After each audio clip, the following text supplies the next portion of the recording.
أعوذ بالله من الشيطان الرجيم بسم الله الرحمن الرحيم الحمد لله رب العالمين الصلاة والسلام على أشرف الأنبياء والمرسلين خاتم النبيين شفيع المذنبين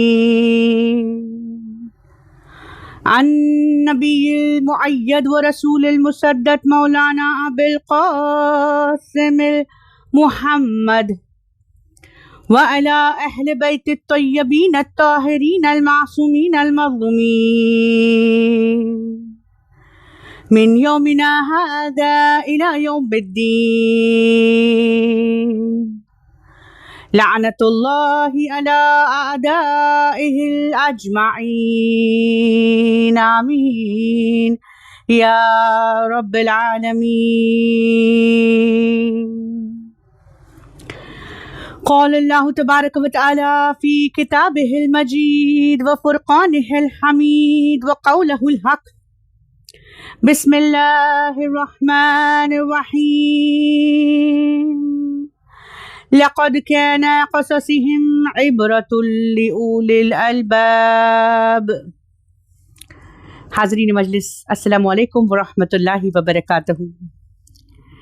ابھی جس آیے کریمہ کی تلاوت کا میں نے شرف حاصل کیا ہے، قرآن کریم کی سورہ یوسف کی آخری آیت کا پہلا حصہ کہ جس میں ارشاد باری تعالیٰ ہو رہا ہے کہ اس کے قصوں میں عقل والوں کے لیے عبرت ہے.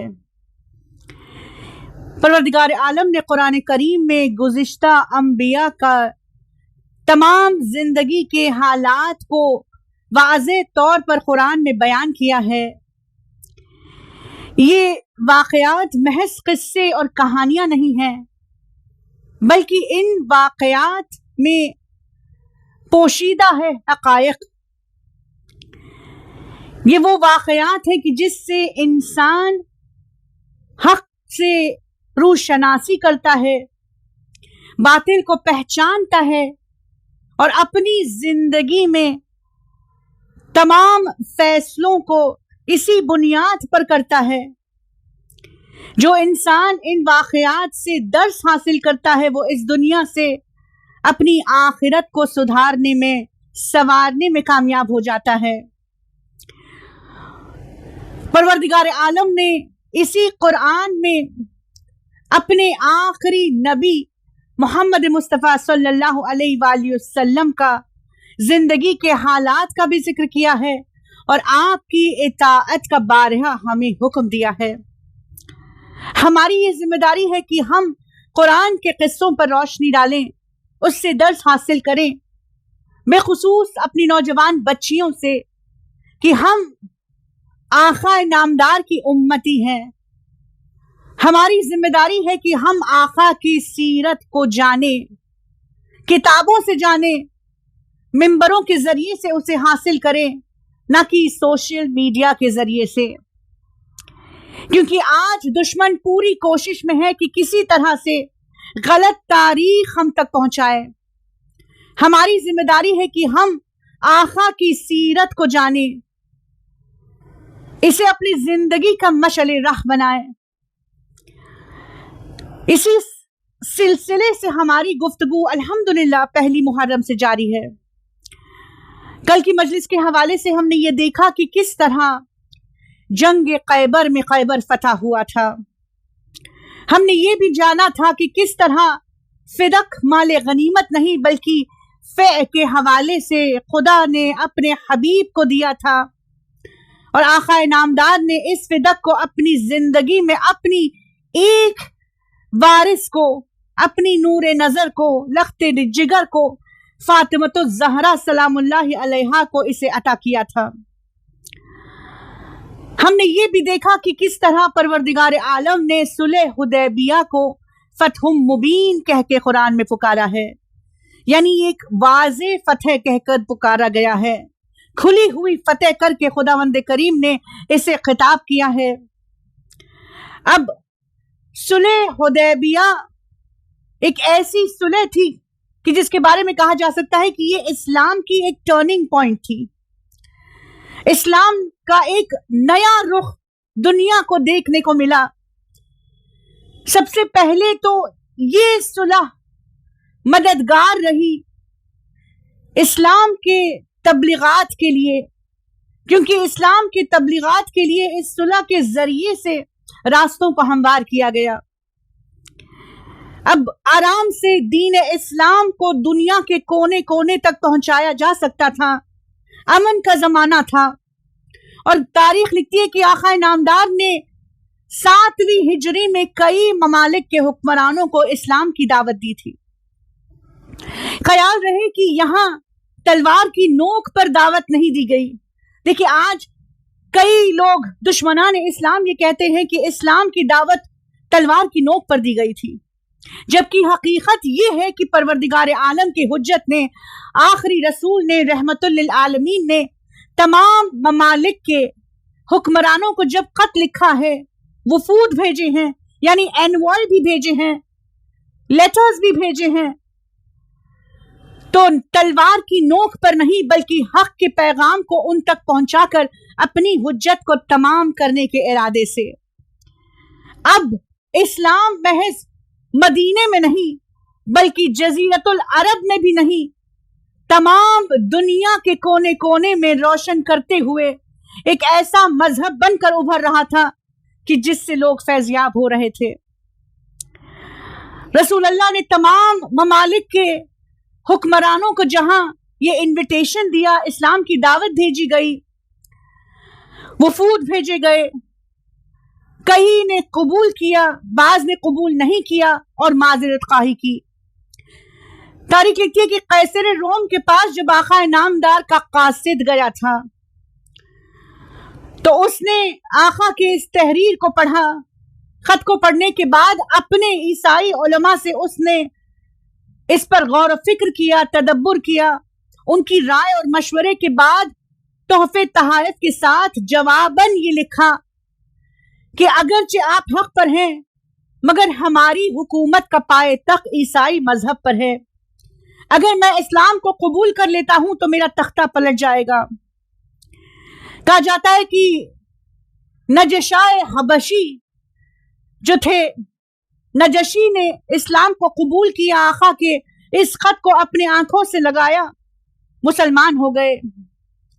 मौककिस मिस्र के, उनके पास जब ये खत गया उन्होंने माज़रत की, माफी मांगकर जवाबन ये कहा कि मैं इस्लाम कबूल इसलिए नहीं कर सकता क्योंकि मुझे अपने हुकूमत के खोने का डर है।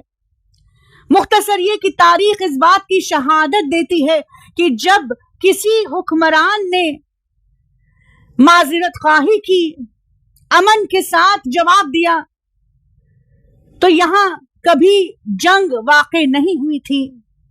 हाँ, तारीख में एक जंग के बारे में मिलता है कि जिसे जंग मौता कहा जाता है। बाज़ औक़ात लोग ये कहते हैं कि क्योंकि रोमन एम्पायर ने इस्लाम कबूल नहीं किया था, मुसलमानों ने उन पर चढ़ाई कर दी।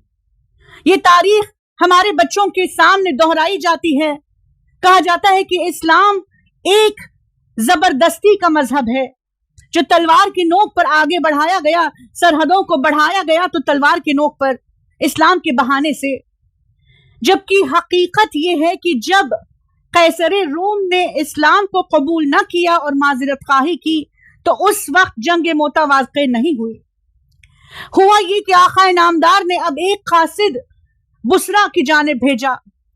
कहा जाता है कि ये वो मकाम, वो इलाका है जो आज के जॉर्डन और सीरिया के अहाते में आता है।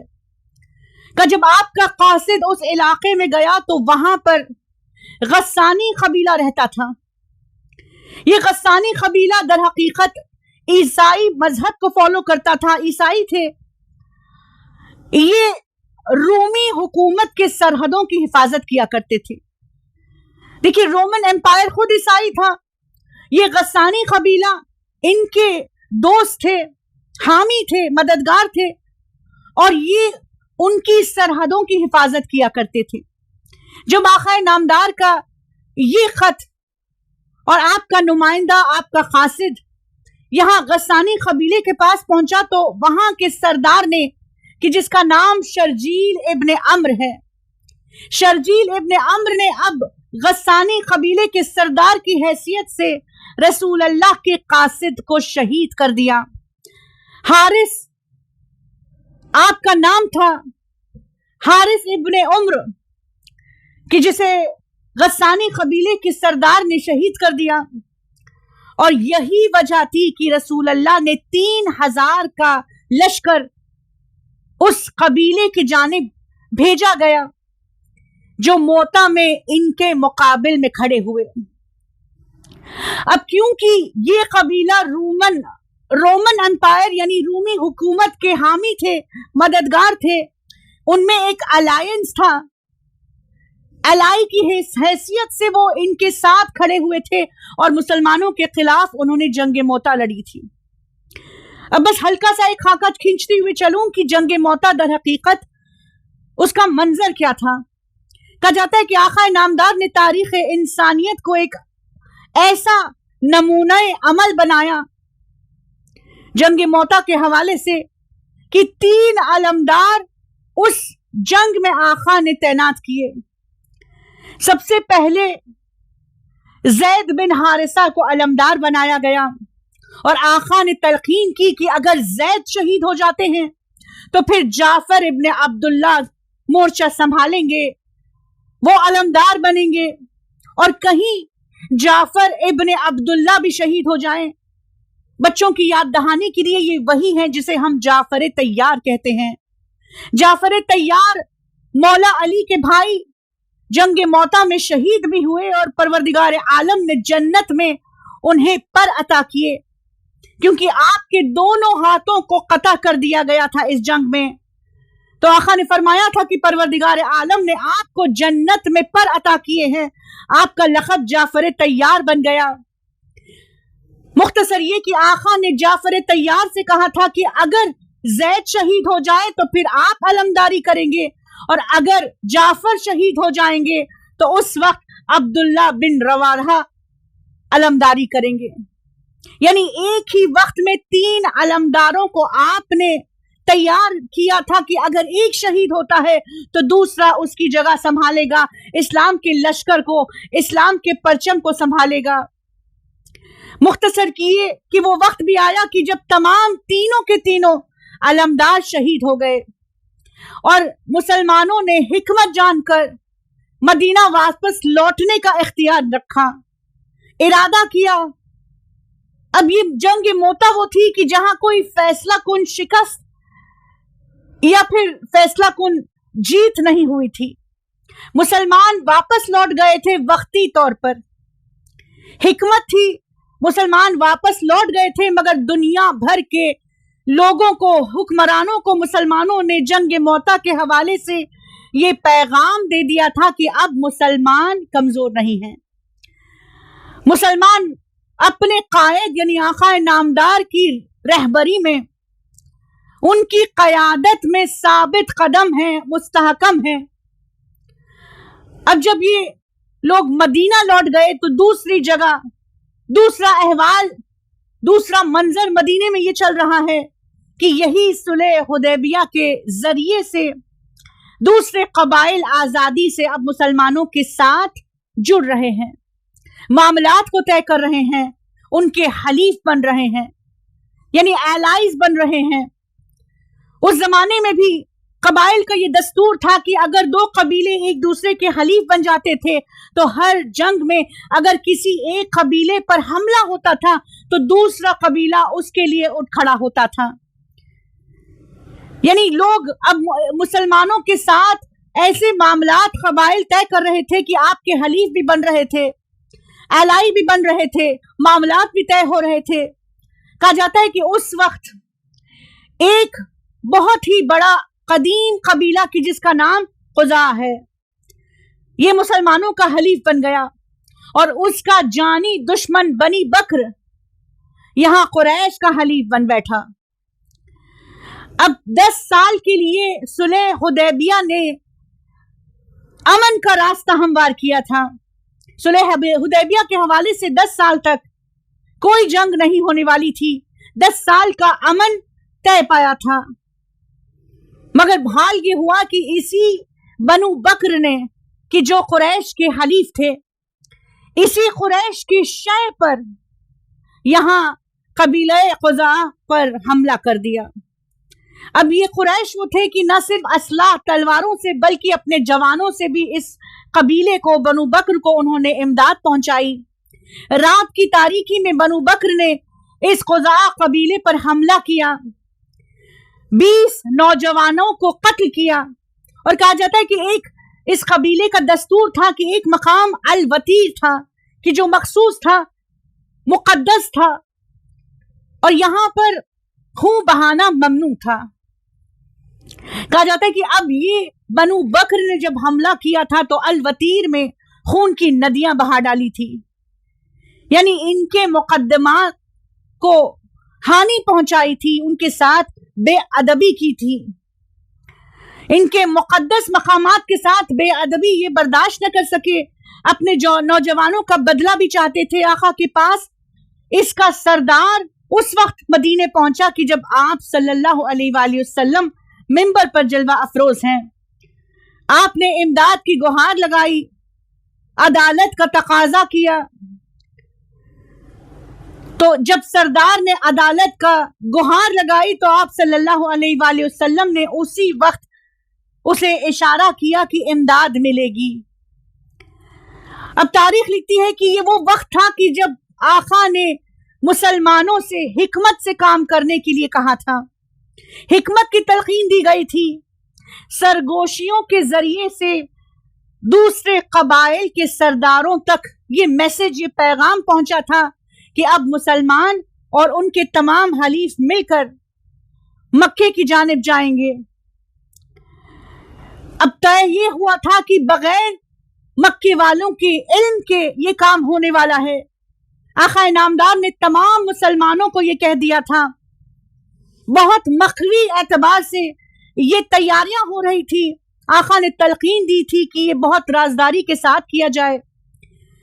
کہا جاتا ہے کہ ایک وہ وقت تھا کہ ایک صحابی بدر کہ جن کا نام حاطب ابن ابی بلتا ہے.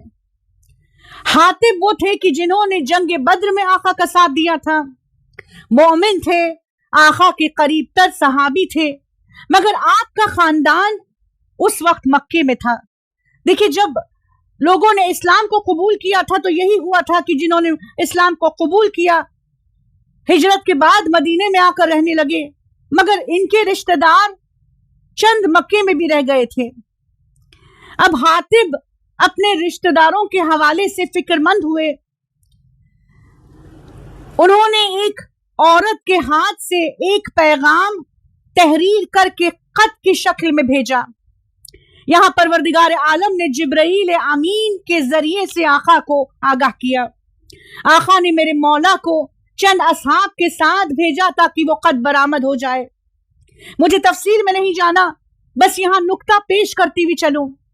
کہا جاتا ہے کہ جب یہ خط برآمد ہوا، آقا کے پاس یہ خط کو لایا گیا اور حاطب بھی ہاتھ کو جوڑے بندے ہاتھوں سے آئے ہیں، بہت ہی پشیمانی کے ساتھ نظروں کو نیچے کیے ہوئے آقا کے سامنے کھڑے ہیں. ندامت سے آقا کے سامنے یہ قبول کرتے ہیں کہ اے میرے حبیب خدا، اے رسول خدا. وہ ایک کمزور لمحہ تھا. میں اپنے اہل خانہ کے لیے پریشان تھا، فکر مند تھا، تو میں قریش کو آگاہ کرنا چاہتا تھا. اس کے علاوہ میرا کوئی قصد نہیں تھا، میرا کوئی مقصد نہیں تھا کہ نعوذ باللہ میں آپ کے ساتھ غداری کروں یا اسلام سے منہ پھیر لوں. پھر کیا تھا؟ رحمت للعالمین نے اسی وقت آپ کو بخش دیا. پروردگار عالم نے سورہ ممتحنہ میں اس کا ذکر کیا. پروردگار کہتا ہے کہ ایمان والوں، میرے اور اپنے دشمنوں سے دوستی نہ کرو. یہ ایسا واقعہ تھا کہ جس کے بارے میں پروردگار نے آیت بھی بھیج دی. تا قیامت تک کے لیے یہ واقعہ ایک درس بن گیا.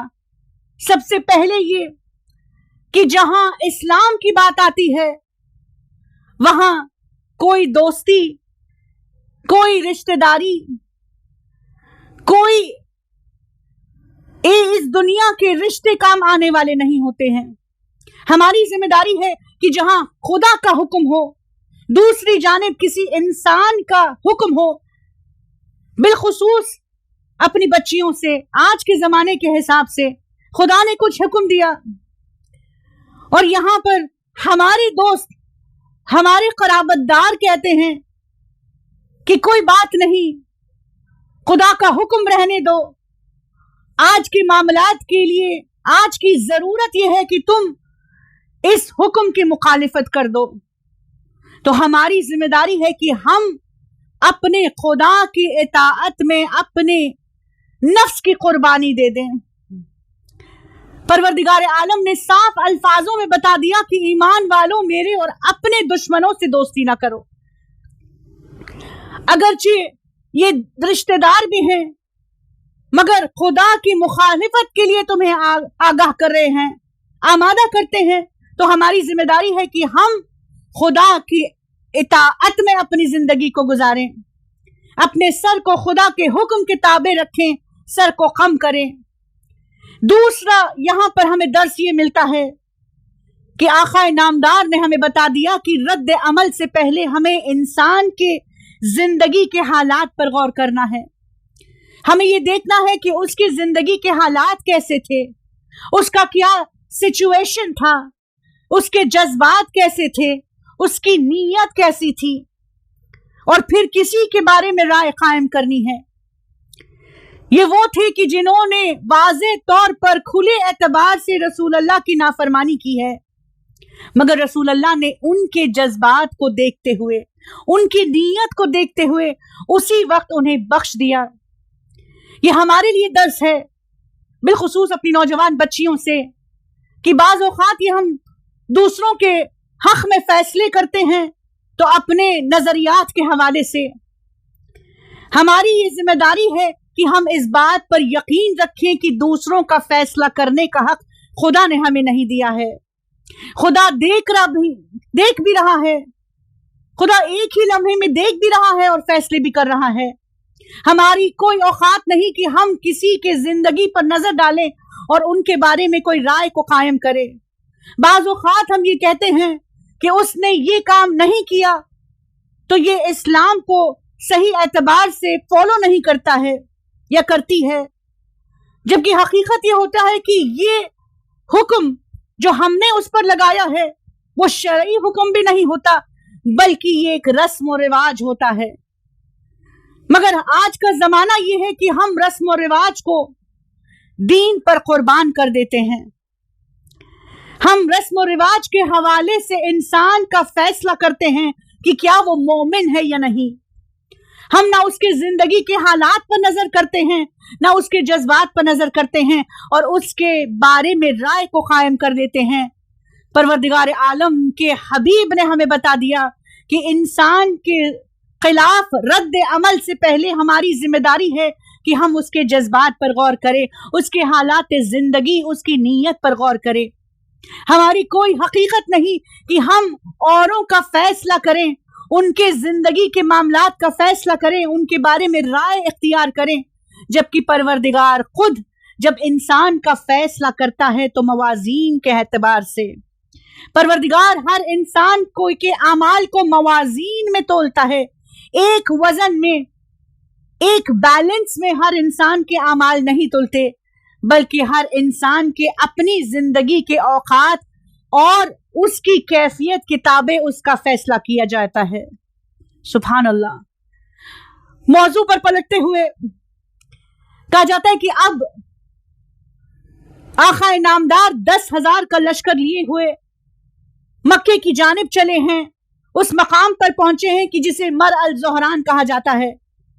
मर अल ज़ोहरान के पास पहुंचकर आका ने इन 10,000 के तमाम लश्करियों से कहा कि वो अपने हाथों के अलाव यानी मशअलों को जला दें। तमाम लोगों ने अपने अलाव को जलाया। दूर से देखने पर शाम में रात की तारीकी में ऐसा नजर आता था कि आसमान के तारे जमीन पर उतर गए हैं। कुरैश ने जब ये मंजर देखा तो इतने परेशान हुए कि इनके पैरों तले से जमीन निकलती गई। ये देख रहे थे कि लश्कर का एक सिरा तो नजर आ रहा है मगर दूसरा सिरा नजर नहीं आ रहा है। हद्दे नजर उन्हें अलाव की रोशनी नजर आ रही थी। अब तमाम कुरैश परेशान है, पशेमान है। कहा जाता है कि वो वक्त भी आया कि जब अबू सुफियान आका की लश्कर के करीब गया। अब बताती हुई चलूं कि ये दूसरी मर्तबा था कि जब अबू सुफियान यहां लश्कर के करीब आया है। जब बनु बकर ने ये मुआहिदा तोड़ दिया था, कुरैश ने उनकी मदद की थी, तो पहली मर्तबा कुरैश ने अबू सुफियान को आका के पास मदीने में भेजा था ताकि इस मुआहिदे को दोबारा से लिखा जाए, इसकी तजदीद की जाए, इसे रिन्यू किया जाए। मगर आका ने कोई नया मुआहिदा तय नहीं किया। मगर तब इसने इस्लाम को हल्का जाना। इसने सोचा कि शायद मुसलमान कुछ न कर पाएंगे। वो वक्त भी आ गया जब उसने देखा कि आसमान के तारों के मानंद इस्लाम का लश्कर जमीन पर फैला हुआ है। परेशान हुआ। यहां खबरें लेने की खातिर जब इन्होंने ये अबू सुफियान गया था अब्बास के पास, कि जो आका के चचा हैं, कहा जाता है कि अब्बास ने तमाम वाकयात से इसे आगाह किया और उसे ये वार्निंग दी गई। उससे कहा गया कि अगर इस्लाम के लश्कर के सामने ये कुरैश घुटने ना टेक दे, अपनी गलती का एतराफ न करें, तो कल सुबह ये तमाम 10,000 का लश्कर इनके ऊपर चढ़ जाएगा, इन पर हमलावर होगा। देखिए, यहां भी दिफाई और जवाबन ये जंग थी। इस्लाम ने कोई जंग दिफा के अलावा शुरू न की थी। तारीख इस्लाम में ऐसी कोई जंग नहीं मिलती कि यहां मुसलमानों ने पहला हमला किया हो। हाँ, मगर दिफा मुसलमानों ने बराबर की थी। कहा जाता है कि यहां जब अबू सुफियान की मुलाकात अब्बास से हुई, जो रसूलुल्लाह के चचा थे, आपने इसे आगाह भी किया। ये गया रसूलुल्लाह के पास नजरों को झुकाकर निदामत के साथ, और उसने अपनी गलती का इजहार किया, जाहिरी एतबार से पशेमानी का इजहार किया। आका नामदार ने उसी वक्त वक्ती तौर पर उसे बख्श दिया, उसे गोया मौका दिया गया। कहा जाता है कि आका ने ये पैगाम भिजवाया कि जो भी इसके घर में अमान पाएगा, दाखिल हो जाएगा, वो अमान पाएगा। जो मस्जिदुल हराम में दाखिल होगा वो भी अमान पाएगा, और जो अपने घरों में खुद को बंद करके बाहर नहीं आएगा वो भी अमान में होगा। अल्लाह अकबर। सुबह नमूदार हुई तो तमाम कायनात ने एक अजीब मंजर देखा कि आका नामदार 10,000 के लश्कर के साथ फातिह बनकर मक्के में दाखिल हो रहे हैं। वो मक्के की गलियां कि जिन पर आग पर पत्थर बरसाए गए थे, वो मक्के का शहर कि जिसने आपके कत्ल की साजिश रची थी, आज यही मक्के के दरवाजे आपका इस्तकबाल के लिए खुले हुए हैं। आज यही मक्के वाले खामोशी से टकटकी लगाकर देख रहे हैं। तो एक अजीब मंजर है। आका का चेहरा इतना चांद की तरह चमक रहा है, आपका सर झुका हुआ है, पेशानी ऊंटनी की कोहान पर लगी हुई है, यानी इतना आप झुके हुए थे इनकिसारी के साथ कि आपका मस्तक यहां ऊंटनी के कोहान पर लगी हुई थी। खुदा की बारगाह में शुक्र का ये आलम था कि आपकी नजरें नीची थी, हमदे इलाही पढ़ते हुए जा रहे थे। आपकी जबान पर कोई तकब्बुर के कलामात नहीं थे। कहा जाता है कि तमाम मुसलमानों को तलकीन की गई थी कि कोई नारे नहीं लगेंगे, कोई तकब्बुर नहीं किया जाएगा। तमाम मुसलमान आका की क़यादत में जब मक्के में दाखिल हुए हैं तो इनकिसारी के साथ लोगों ने एक अजीब मंजर देखा। मक्के वालों ने देखा कि ये कोई आम बादशाह की फतेह नहीं है, बल्कि ये हुकूमती इलाही के नूर जलवा फिगन है। आका का चेहरा चमकता हुआ, आंखें नीची, पेशानी ऊंटनी के कोहान पर लगी हुई, आका की जबान पर कुरान की तिलावत, वजा अल-हक़ ज़हक़ अल-बातिल इन्नल बातिल कान ज़हूक़ा। आका ये कहते हुए जा रहे थे कि हक आ गया, बातिल मिट गया, कि बातिल के मिटने का यकीन था। सुभान अल्लाह। तमाम मक्के वाले परेशान हैं। आका ने खाने काबा का रुख किया, खाने काबा शिर्क से साफ हुआ, यहां नमाज को अदा किया गया। अब आका खाने काबा से बाहर आए, तमाम मक्के वालों से आपने बात की, मुखातिब हुए, मक्के वालों से सवाल किया। देखिए उस वक्त मक्के वालों की कैफियत को जहन में रखना, इनके सीनों में इनकी सांसें अटकी हुई थी।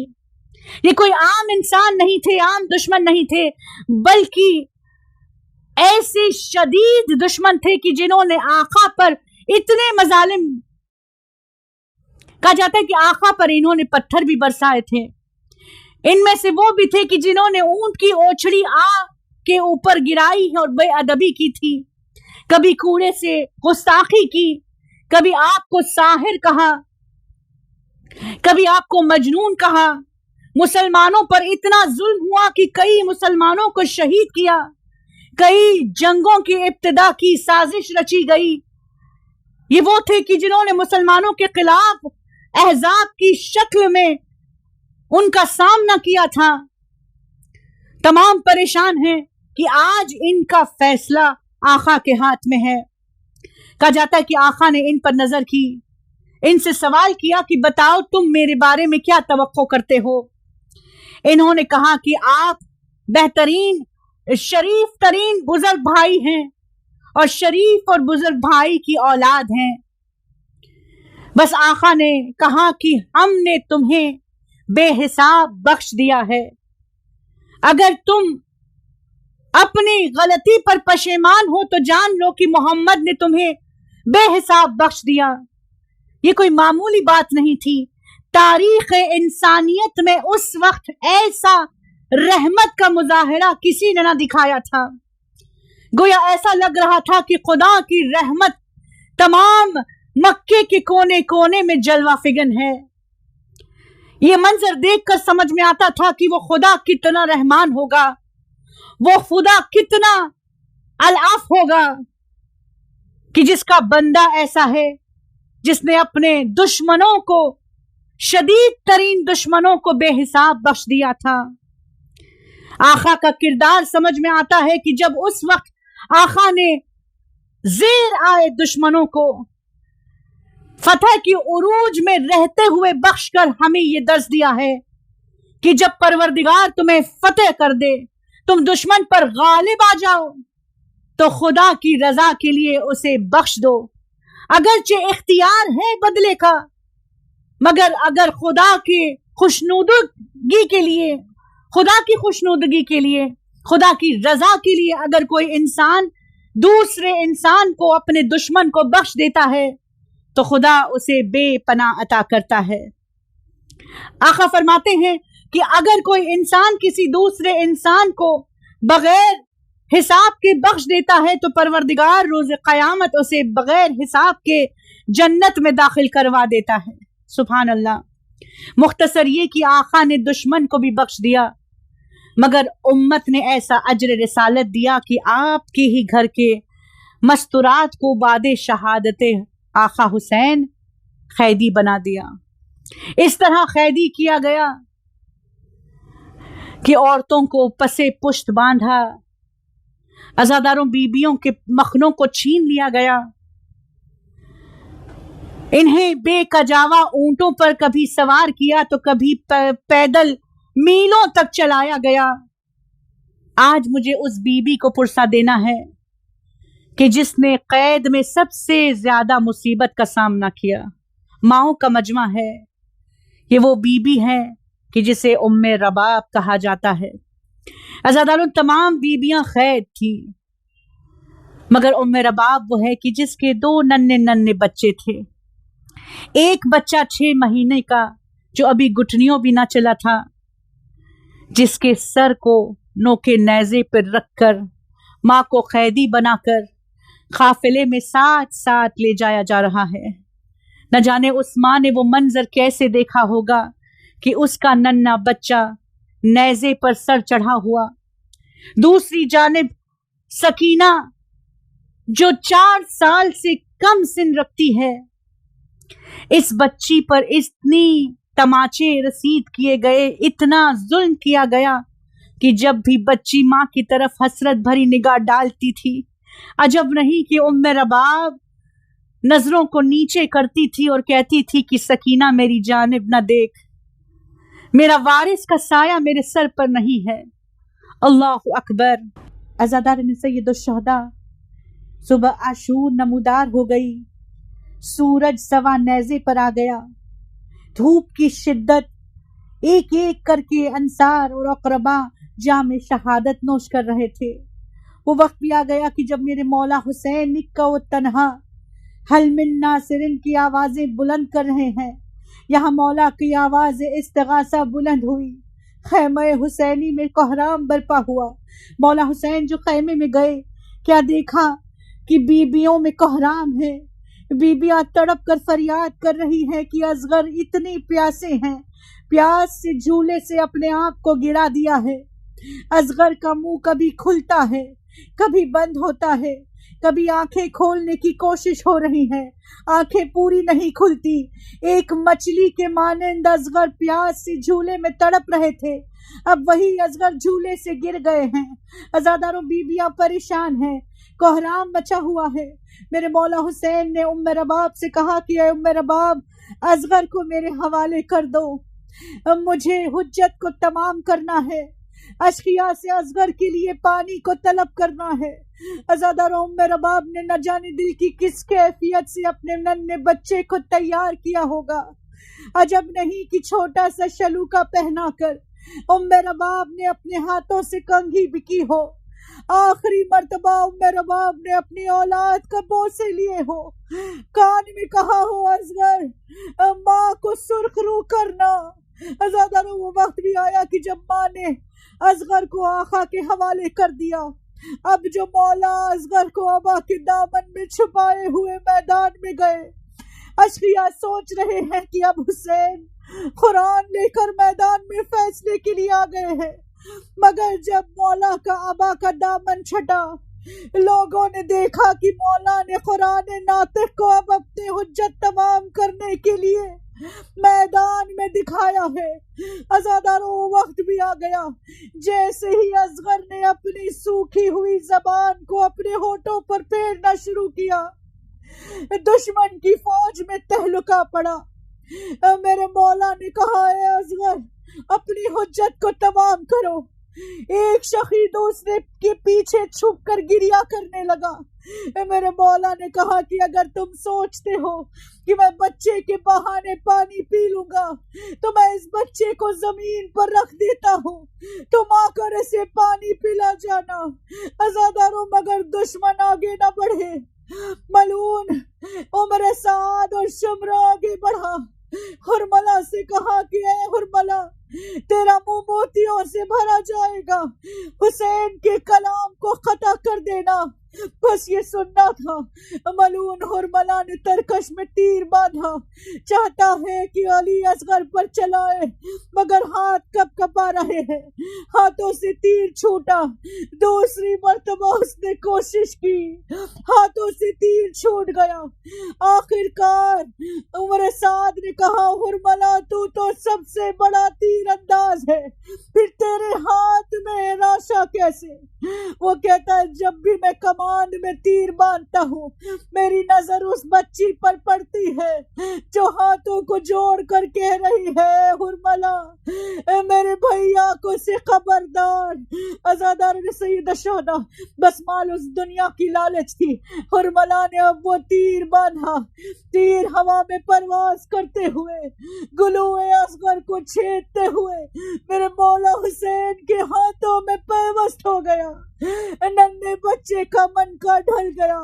عزاداروں میرے مولا حسین اصغر کا لاشا لیے ہوئے خیمے کی جانب بڑھے۔ آج روز عاشورہ جب ہم یہ عمل کرتے ہیں کہ ہم 7 مرتبہ آگے جاتے ہیں، انا للہ کہتے ہیں، 7 مرتبہ پیچھے آتے ہیں، یہ میرے مولا حسین کی وہ سنت ہے جو علی اصغر کو اپنے آغوش میں لیے ہوئے میرے مولا نے بجا لائی تھی۔ علی اصغر کو ہاتھوں میں لیے ہوئے مولا چاہتے ہیں کہ خیمے کے قریب جائے، مگر پھر کچھ سوچ کر پیچھے ہٹ جاتے ہیں۔ میرا دل چاہ کہتا ہے مولا نے سوچا ہو ماں اس بچے کی میت کو دیکھ نہ پائے گی، ماں اس بچے کی میت کو برداشت نہ کر پائے گی، یہی وجہ تھی میرے مولا نے علی اصغر کی لاشے کو دفن کیا۔ تمام مصائب کو چھوڑتے ہوئے شام غریبہ بھی آ گئی۔ ملونوں نے سروں کی گنتی شروع کی۔ ایک ملون کہتا ہے ہر سر کے عوض میں یزید سے انعام طلب کرنا ہے۔ صبح ایک بچہ آیا تھا، ہم نے اسے گلا قطع کیا تھا، اس بچے کا سر نظر نہیں آتا، اس کا لاشا نظر نہیں آتا۔ تب ملونوں نے سروں کو تلاش کرنا شروع کیا۔ علی اصغر کا لاشا تلاش ہوا تو ایک عجیب انداز سے نیزہ زمین پر چبھو کر تلاش علی اصغر کی گئی۔ وہ وقت بھی آیا کہ جب علی اصغر کا لیے ایک بھالا زمین پر گیا، جب نیزہ باہر آیا بچے کا جنازہ، اس کا ننھا لاشا الجھ کر آ گیا۔ ماں کی نظروں کے سامنے بچے کے سر کو تن سے جدا کیا گیا۔ ربنا تقبل منا انک انت السمیع العلیم۔